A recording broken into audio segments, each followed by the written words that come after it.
අයිබෝන් අපේ YouTube channel එකෙන් අද එකතු වෙලා තින්නේ කුලීර නිවසක් ගැන ඔබට දැනුවත් කරන්න. ඉතින් අද මං ගෙනාවේ පේරදෙණිය කොස්සින්නි ප්‍රදේශයේ නිවසක් කුලීර දෙන්න යන. ඉතින් මේක ලස්සන ප්‍රදේශයක තියෙන ලස්සන සුන්දර ස්ථානයක්. හරිම නිහඬයි. ඉතින් මේකට ඔයාට සාමාන්‍යයෙන් මේකේ ගෙදර මාසෙ කුලිය රුපියල් 15000යි. හැබැයි මාස 3ක අතිවාරම් මුදලක් ගෙවන්න රුපියල් 3000ක මේක තියෙන්නේ නුවර ප්‍රදේශයේ කෙළුවේ ආසන්නයේ. ඉතින් මේක සාමාන්‍යයෙන් නිතිර කාමරයයි සාලයයි කුස්සියයි කෑම කාමරයක් තියෙනවා. බාත්රූම් ඔක්කොම ඔක්කොම එළියෙන් තියෙන්නේ ප්‍රතිශත 10යි. ගෙළුවට කිලෝමීටර් 2යි, පේරදෙණිය කිලෝමීටර් 5යි, නුවරට කිලෝමීටර් 10යි. ඉතින්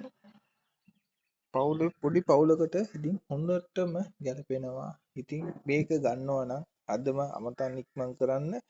මට WhatsApp නම්බරයක් දෙන්න, මම විස්තර දෙන්නම්. අනිවාර්යෙන් ඉක්මනට ඇවිල්ලා බලන්න. මාසෙට රුපියල් 15000ක පුංචි පවුලකට තියෙන සුපිරිම කුලී ගෙදර. ලස්සනයි. අදම අමතන්න.